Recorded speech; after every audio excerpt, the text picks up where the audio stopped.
Eu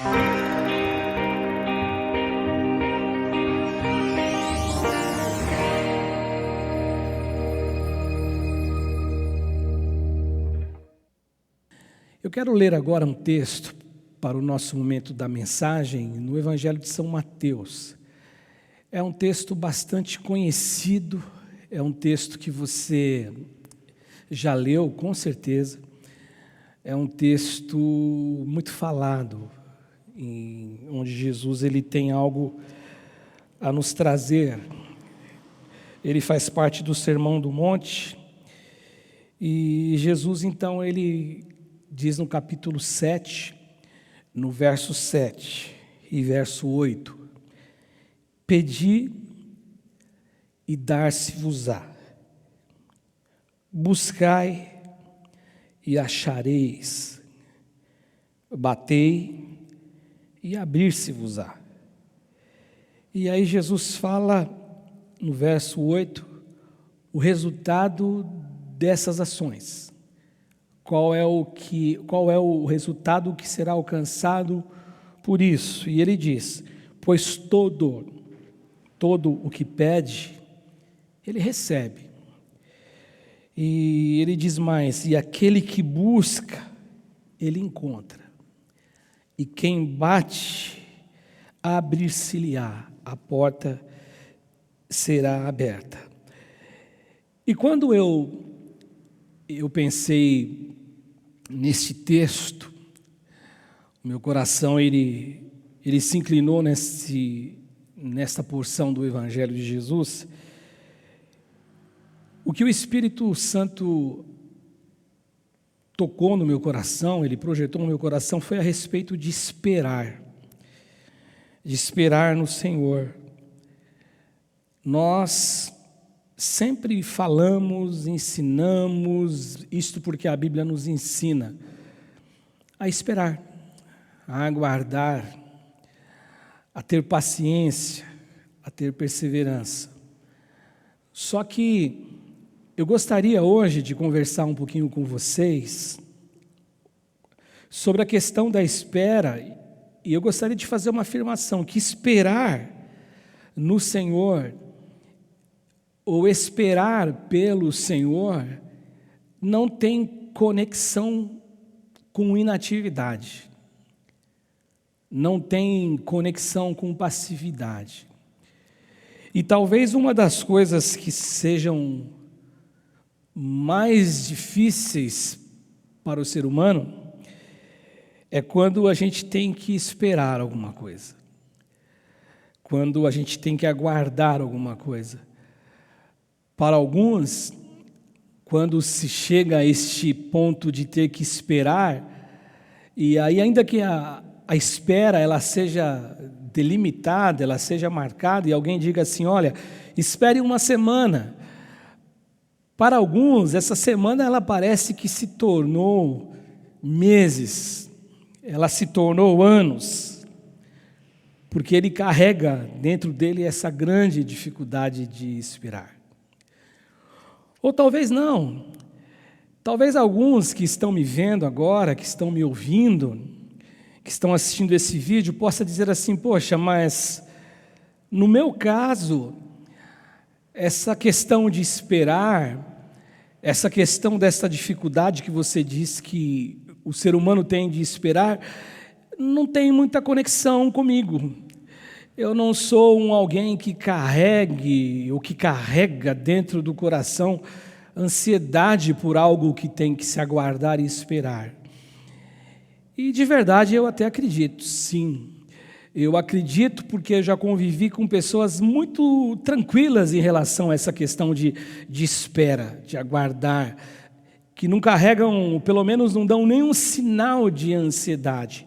Agora, e quando, na verdade, a espera não é uma espera de uma promoção que vai acontecer daqui a uma semana, ou com um presente que você vai receber de alguém que prometeu a você um presente, mas quando a espera, ela na verdade é uma espera angustiosa, onde a espera, a causa do aguardar, a causa desta espera, se dá por conta de um grande dilema, um grande conflito dentro de você, que na verdade ele acontece dentro de você por uma coisa que você está vivenciando para o lado de fora. É um problemão grande, é uma dificuldade enorme que você deseja, e o que mais você deseja era que Deus entrasse com uma solução para resolver esse problema. Ou talvez você deseje, ou o que mais você deseje, é que na verdade isso fosse um sonho, ou de repente na verdade um pesadelo, que passa quando você acordar. E eu creio que em momentos assim nós nos igualamos. Em momentos assim, o ansioso ele se torna igual, ou a pessoa não ansiosa se torna parecido com aquele que é ansioso.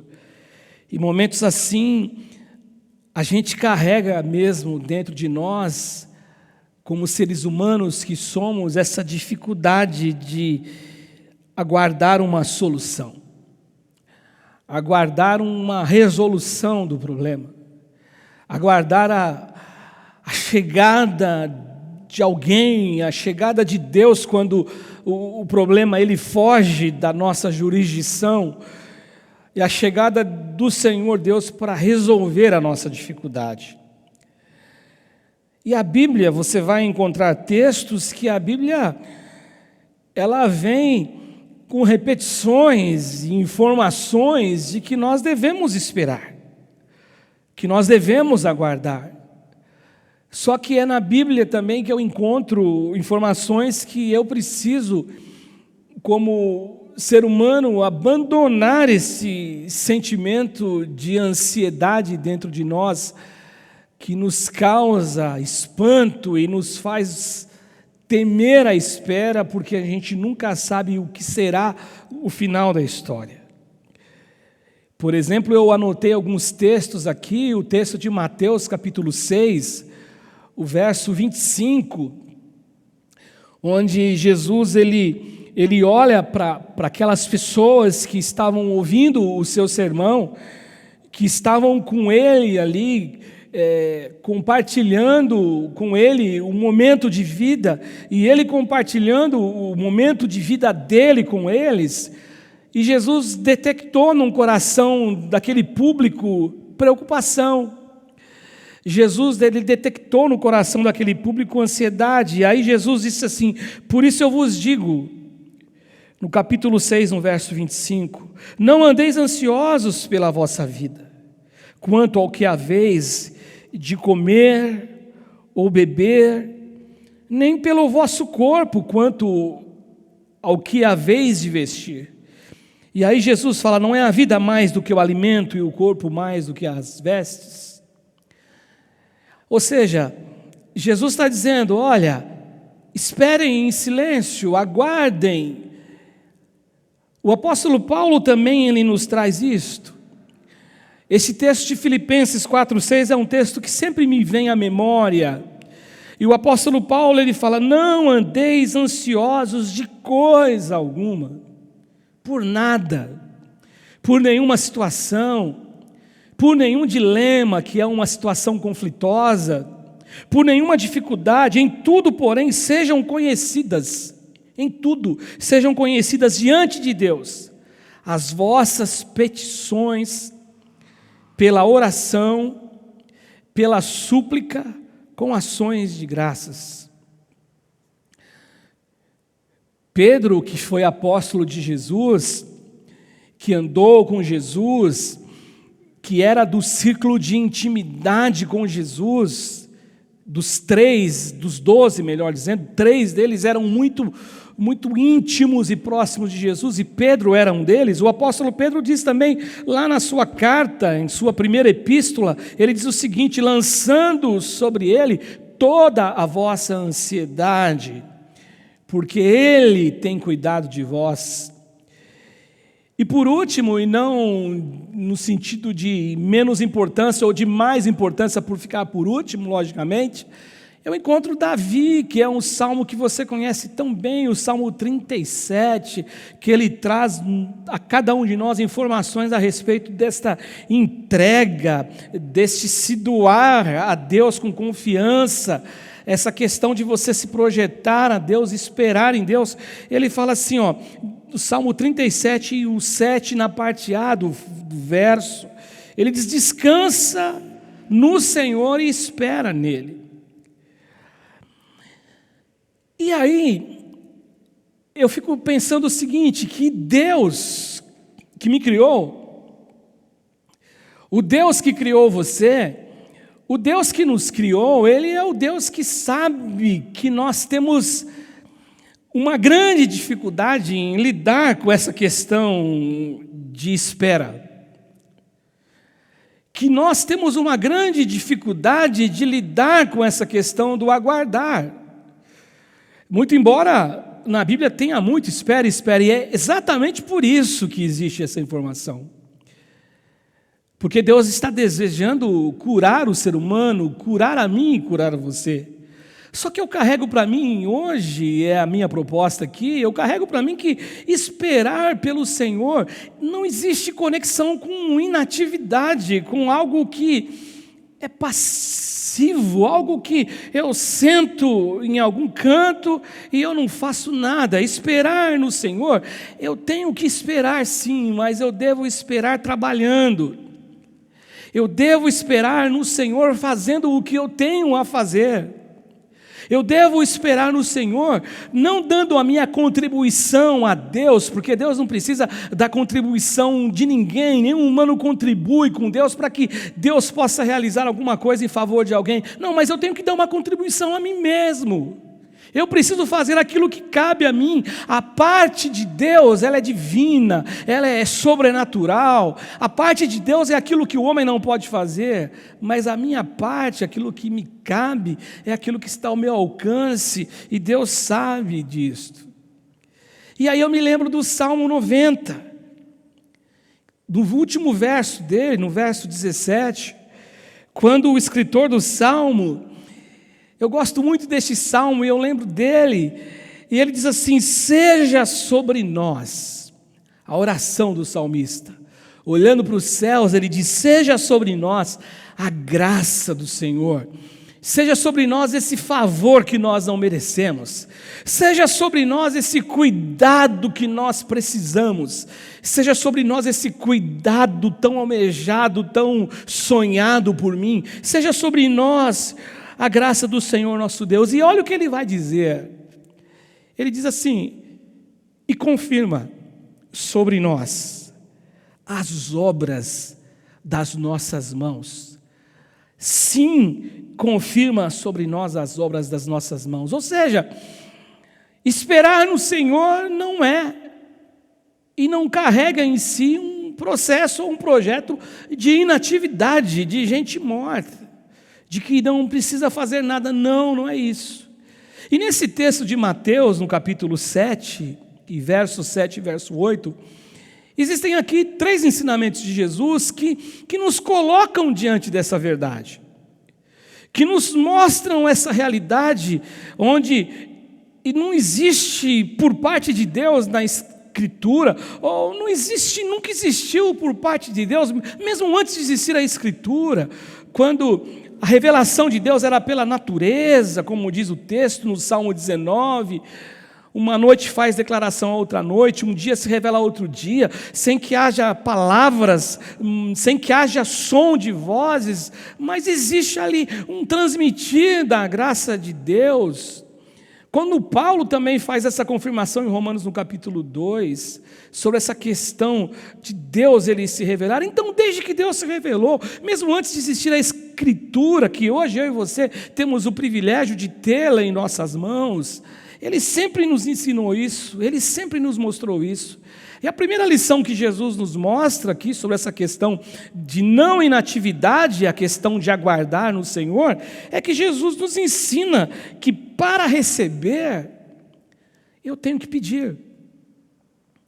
Para receber, eu tenho que abrir a boca, eu tenho que mentalizar a Deus e o meu desejo em oração, eu tenho que conversar com o Criador dos céus, o Criador da terra. E ele diz assim no verso 7, pedi e dar-se-vos-á. E no 8 ele traz o resultado desta oração, pois todo aquele que pede, recebe. Pedi e dar-se-vos-á, pois todo aquele que pede, recebe. E a princípio, eu concordo com você, que ele é totalmente marcado, recheado, empanzinado de obviedade. Isso é óbvio que Jesus está ensinando, é uma coisa tão óbvia, absolutamente óbvia da parte de Jesus e da minha parte aqui hoje. Agora, qual é o contexto que Jesus está tratando aqui? E sobre qual contexto, sobre qual conjectura que Jesus ele faz essa afirmação? Se você olhar no título da sua Bíblia, e se você for caminhando no Evangelho de Mateus, no capítulo 5, é o sermão da montanha, o sermão do monte, depois vem no capítulo 6, e o capítulo 6, Jesus ele vai gastar um bom tempo do seu sermão, falando a respeito da oração. Então, quando a gente bota o nosso olhar aqui no texto sagrado, e a gente busca se localizar sobre o que está acontecendo, o contexto do qual Jesus faz essa afirmação de que eu preciso aprender junto com Ele, que para receber eu tenho que pedir, aí começa a ficar mais claro. Isso parece agora que não é tão óbvio como as pessoas estão pensando, muito embora é uma coisa que é o único caminho, mas para alguém do lado de fora que acha, mas pediu, vai receber, só que Jesus está falando de oração. Jesus, ele está falando de oração, e aí que eu digo que não é óbvio, porque para alguns, um viver de oração não é algo tão fácil, um viver de oração para alguns é algo muito distante, é distante de nós oramos pouco, ou não oramos nada. Então, quando a gente está pensando nessa questão de Jesus dizendo assim, quem pede recebe, Jesus está ensinando isso, para receber eu tenho que pedir. Jesus está falando não de um pedido simples, chegar para alguém e dizer eu quero isto, não, ele está falando de oração. Ele está nos ensinando, ele está realmente mostrando que para receber algo que se dá no reino espiritual, algo que eu só consigo no sobrenatural, eu preciso usar de um artifício que ele ensinou aos seus discípulos no capítulo 6, ele falou sobre ela no capítulo 6 no início, a respeito dos hipócritas que gostavam de orar com as mãos levantadas nas praças, só que Jesus está chamando a nossa atenção exatamente sobre isso, eu preciso orar. Agora, deixa de ser óbvio, porque para alguns, eles estão totalmente inativos e totalmente inoperantes na questão da oração. Alguns, eles passam toda uma vida esperando pelo Senhor, mas esperando no Senhor e esperando que os outros orem por Ele, esperando que os outros clamem por Ele, esperando pelos outros para clamar em favor deles. E aí então a obviedade ela cai por terra, porque Jesus está falando com ele, se você quer receber, você tem que buscar, você tem que clamar, só que esse clamor é em oração. E para alguns que a gente convive, o que a gente às vezes percebe é um caminhar para esses que não são de oração.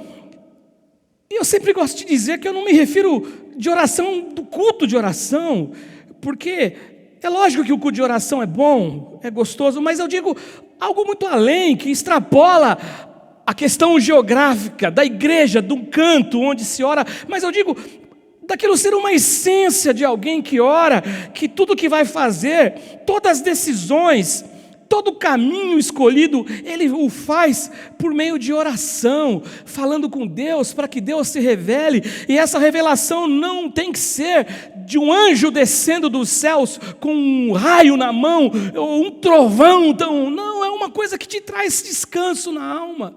Mas para alguns, na verdade, eu percebo que eles preferem os caminhos dos clichês, a citação ou as citações dos textos bíblicos, mas que não passam na vida deles de clichês.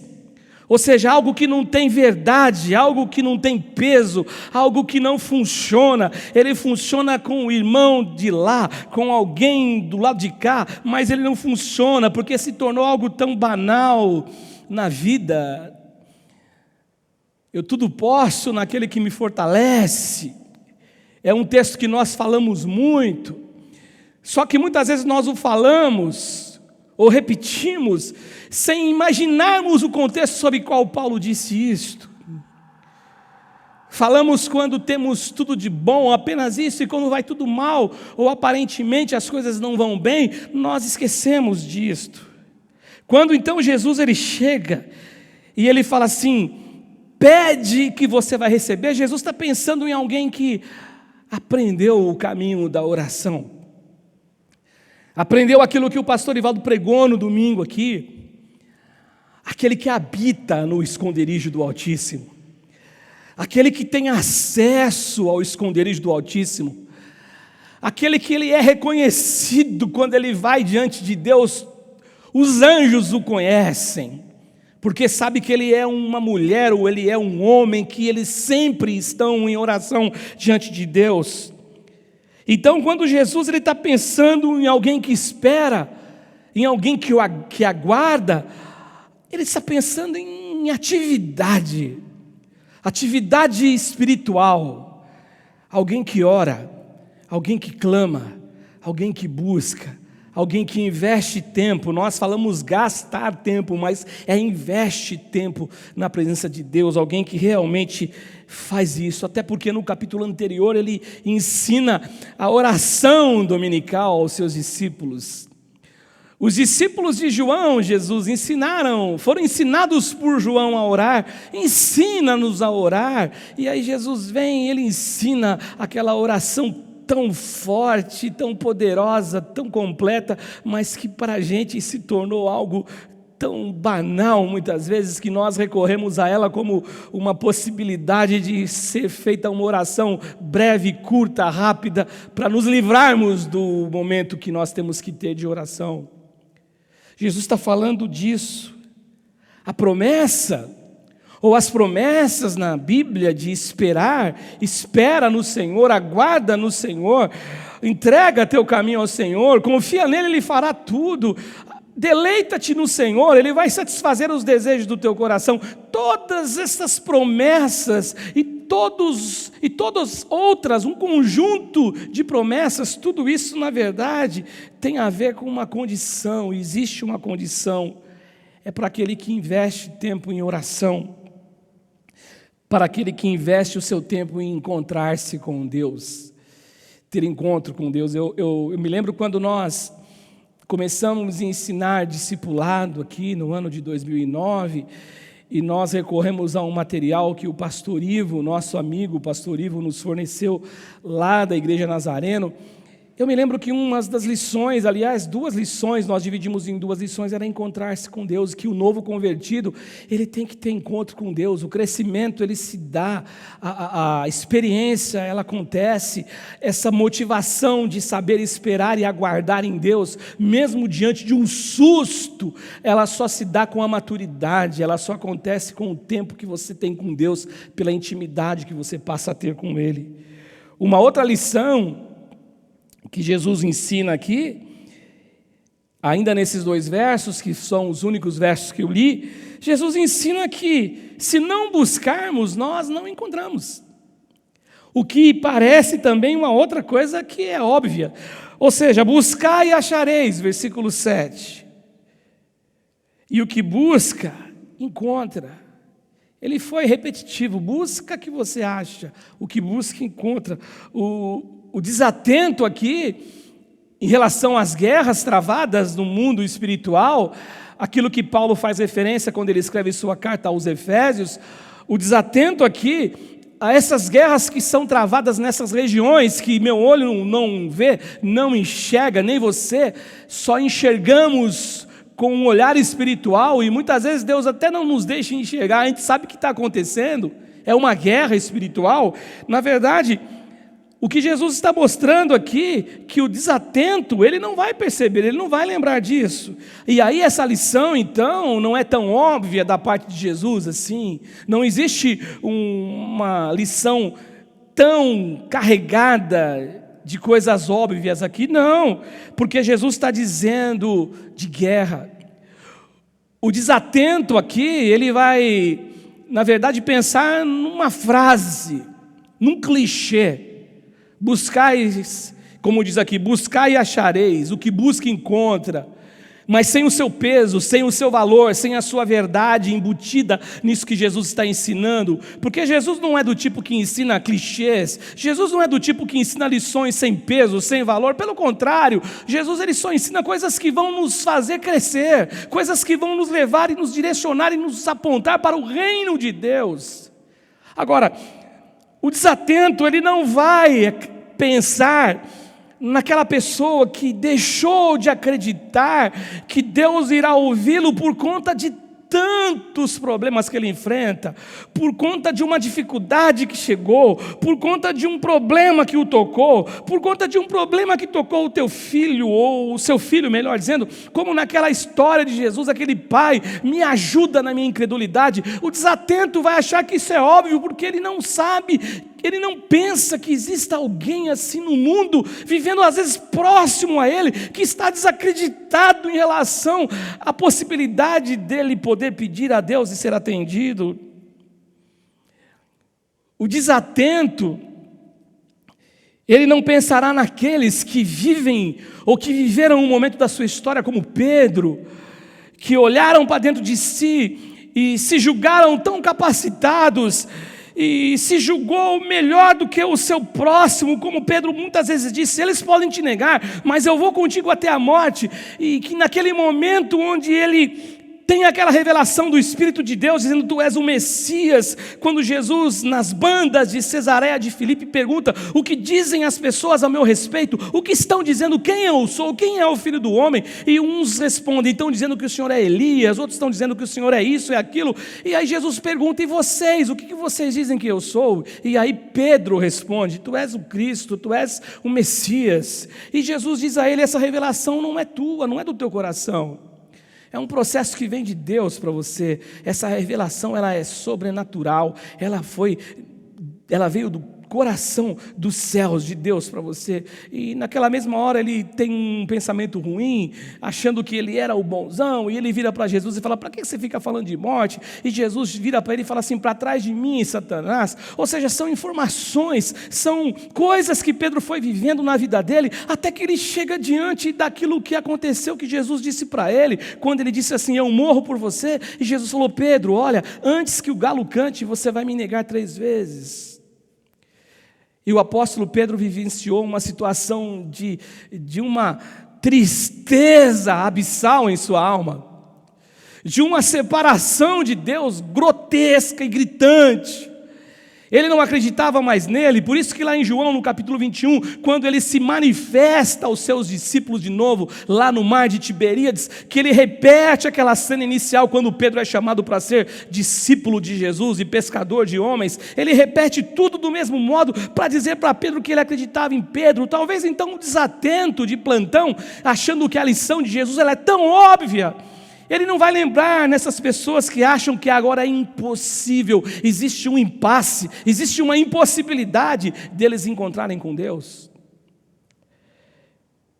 Então, quando Jesus diz, buscai e achareis, Jesus está ensinando que este encontro com Ele, ou o encontro com a resposta, é o encontro que supera a religiosidade, que supera os clichês da religião, as palavras repetidas, mas sem peso de verdade dentro de nós. Jesus está dizendo isso. O que Jesus está dizendo aqui é o que Jesus ensinaria para a mulher samaritana, que você conhece tão bem o texto de João, no capítulo 4, no verso 23, quando a mulher pergunta: é aqui, os nossos pais dizem que é aqui o lugar para adorar a Deus e encontrar-se com Ele de verdade, vocês judeus dizem que não, que é em Jerusalém. E ele fala: mulher, eu vou dizer uma coisa para você, vem a hora e agora é em que os verdadeiros adoradores adorarão o Pai em espírito e em verdade, porque o Pai procura são esses que o Pai procura para que adorem a Ele, e aqueles que adoram a Deus, adoram de verdade. Sabe por quê? Ele diz no versículo 24, porque aquele que é adorado é Deus, e Deus é Espírito, e aqueles que adoram a Deus têm que descobrir o caminho. Importa que os que o adoram, como está aparecendo aqui para você, o adorem em espírito e em verdade. Se não for assim, não tem encontro. Se não for assim, essa espera, ela vai ser enfadonha. Essa espera vai ser uma espera passiva. E é por isso que eu digo para você que a espera não tem que ter inatividade em você. É esperar trabalhando, é esperar orando, é esperar buscando a Deus, é esperar batendo, é esperar pedindo. É isso que Jesus está ensinando. Eu devo buscar. Só que aí, como Jesus disse para a mulher samaritana, ele está dizendo para ela, quando ele fala: olha, somente quem adora a Deus em espírito e em verdade. Jesus está reproduzindo algo que o profeta Jeremias disse, lá no capítulo 29, no verso 12 e verso 13, que na verdade quem disse é o Senhor pela boca do profeta. Jesus só está ratificando e está confirmando isso. Então, eu devo buscar, eu devo bater, mas tem que ser com toda a energia, com toda a força na alma e no coração. E o texto diz assim: então me invocareis e passareis a orar a mim. Não tem inatividade, não tem vida quieta no sentido de fazer a tua parte, fazer a nossa parte. Então me invocareis e passareis a orar a mim. E aí diz o profeta: e eu vos ouvirei. E é aquilo que você cantou tantas vezes: buscar-me-eis e me achareis, quando me buscardes de todo o coração. Jesus, ele pode ser encontrado por aqueles que acham que por sofrerem nunca mais o encontrarão. Jesus, ele pode ser encontrado por aqueles que o decepcionaram, aqueles que o magoaram, aqueles que o feriram, e por isso eles acham que eles jamais poderão encontrar a Deus. Jesus pode ser encontrado, mas tem que bater na porta. Uma porta, ela se abre se alguém bater, nós cantamos. Uma porta, ela só vai abrir se alguém ouvir o batido dela para abrir, para que você entre. E aí Jesus ensina a terceira lição e a última lição, que ele ensina que sem insistência, a gente não alcança aquilo que nós queremos buscar ou estamos buscando. Sem insistência, nós não conseguimos. Olha o que ele diz: batei e abrir-se-vos-á, no 7. E no 8 ele fala: e quem bate, abrir-se-lhe-á. Jesus sendo novamente redundante: bate que a porta vai abrir. E a quem bate, a porta vai abrir. O que Jesus está fazendo aqui é nos ensinando o caminho da perseverança. O que Jesus está fazendo aqui é ensinando o caminho da insistência. Não tem inatividade, não tem passividade, não tem ninguém sossegadinho dizendo assim: irmão, ora por mim, irmã, ora por mim, busca em meu lugar, faça isso por mim. Não, existe aqui um ensinamento para que você possa atingir a maturidade de poder caminhar com Deus e saber administrar tudo que acontece na sua vida, sem jamais perder a fé que Deus, ele está com você. O que Jesus está ensinando aqui é esse caminho que é tão importante, que deve existir dentro da gente, mas ele só pode existir mediante a fé, e essa fé não pode apagar-se dentro do nosso coração, essa fé não pode morrer aqui dentro de mim, aconteça o que acontecer, essa fé ela tem que ser mantida dentro de mim como um altar ao Deus eterno, como algo que gera em mim a confiança de que aquele que prometeu, aquele que está falando tantas promessas, ele é fiel para cumpri-las a qualquer momento, em qualquer hora.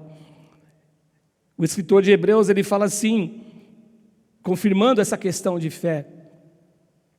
Ele, antes de entrar na galeria dos heróis da fé, do capítulo 11, ele vai dizer em Hebreus 10, 38, todavia, o meu justo, é Deus falando, aquele que foi justificado pelo sangue do meu filho Jesus, todavia o meu justo, ele viverá pela fé. E olha o que ele diz aqui no final, na parte B do texto, se ele voltar, se ele desistir, se ele retroceder, nele não se compraz a minha alma. O que Jesus está ensinando então aqui, que esperar no Senhor não é inatividade, que esperar no Senhor não é passividade. Ele está ensinando aqui que as coisas do reino de Deus, o sobrenatural de Deus, a verdade de Deus, ela acontece numa dinâmica de muita guerra, de muita luta, de muita boa vontade, de muita dedicação, de muita disciplina, de muita capacidade que vem de Deus e paciência para ouvir aquilo que a palavra nos ensina. E eu me lembro também daquilo que ele disse a respeito de João Batista. Ele iria dizer a respeito de João Batista, né? Ele fala na frente, mas eu só vou ler o verso 12 do capítulo 11 de Mateus, quando ele diz assim, desde os dias de João Batista até agora, o reino dos céus é tomado por esforço, e somente aqueles que se esforçam, eles se apoderam do reino de Deus. Não existe inatividade aqui. Eu preguei recentemente aqui também, ainda na pandemia, Eclesiastes capítulo 11, verso 1 e verso 2, lança o teu pão sobre as águas, lança sobre as águas o teu pão, porque depois de muitos dias o achará. Reparte com 7, ainda com 8, porque você não sabe qual mal sobrevirá sobre a terra. O verso 4 de Eclesiastes 11, quem somente observa o vento nunca semeará, o que olha para a nuvem nunca cegará, ou para as nuvens nunca cegará. Olha o versículo 6, semeia pela manhã a tua semente, à tarde não repouses a mão, porque você não sabes qual prosperará, se é esta ou aquela, ou se ambas igualmente serão boas. Olha aqui, gente, quanta atividade, quanta mão na massa que nós estamos vendo, o que a Bíblia nos ensina. Lança o teu pão sobre as águas. Eu já disse para vocês quando eu preguei aqui, que isso pode representar os navios que saíam do reino para comprar alguma coisa naquelas vias marítimas, e onde eles investiam o seu dinheiro, e para não gastar o dinheiro só no navio e correr o risco de perder tudo, aqueles navios que iam e demoravam meses para voltar, reparte, ou seja, tem atividade. Não é para ficar só olhando, observando o vento. E para concluir, alguém pode perguntar assim, mas pastor, não é para esperar nele? A gente não canta aquela canção? Eu me lembrei daquela canção quando eu estudava esse texto. Não tenha sobre si um só cuidado, qualquer que seja, pois somente um seria muito para ti. O teu trabalho, qual que é que diz a canção? O teu trabalho é descansar em Deus. E aí parece que a gente cantando essa canção, e quando a gente lê os textos de esperar, de aguardar, como o Salmo 37 que eu li, a sensação que nós temos, a princípio, a priori, é uma sensação de que eu não preciso fazer nada, eu me sento, eu aguardo e eu não tenho que fazer absolutamente nada, até porque para alguns existe o medo, existe a preocupação, se eles fizerem alguma coisa, eles não corram o risco, ou correm o risco de fazer aquilo que não deve ser feito.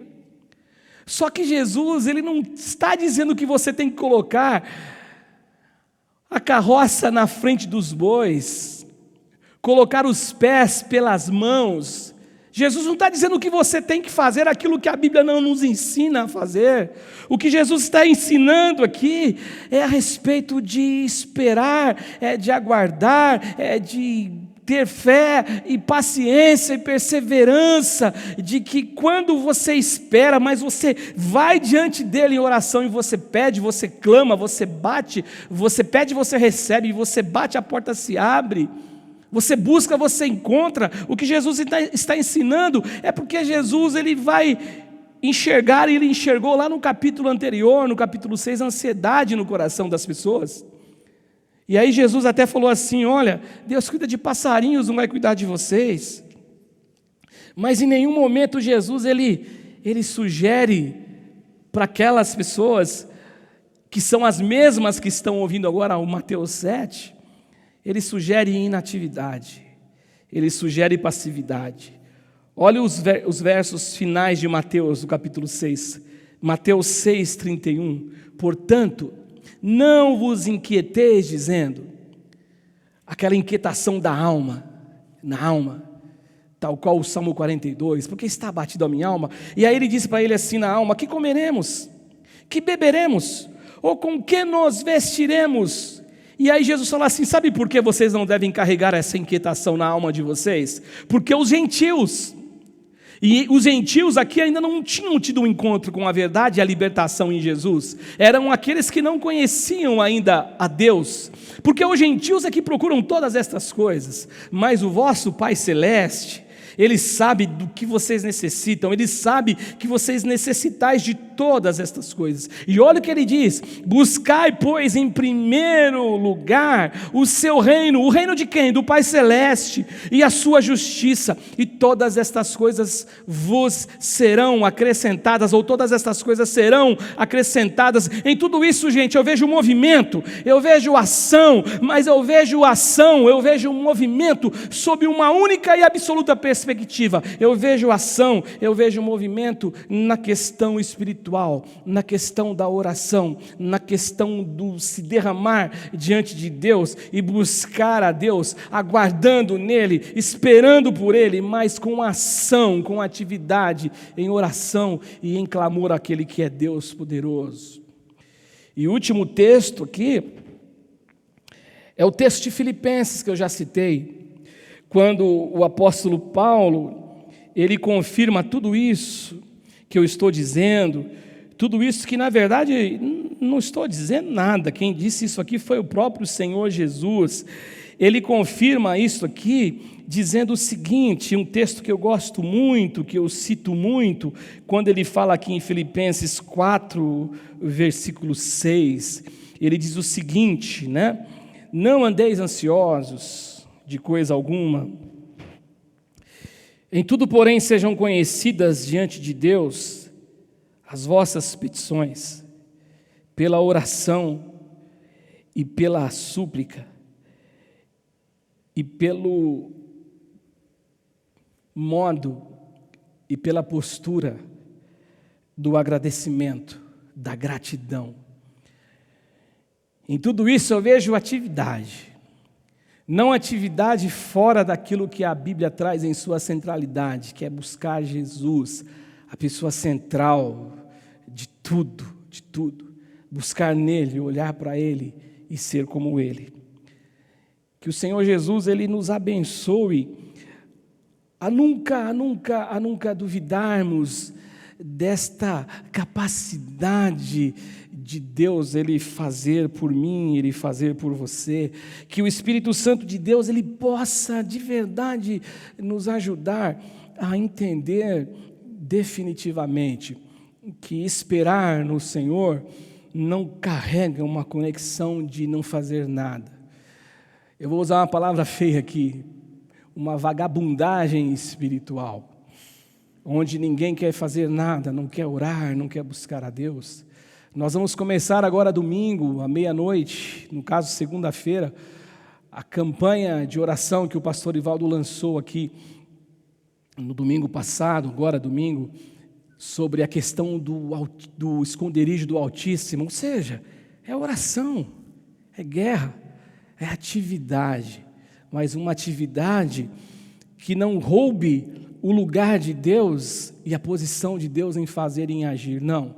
É uma atividade onde eu e você, nós nos derramamos diante daquele que é o único que pode fazer coisas ao nosso favor.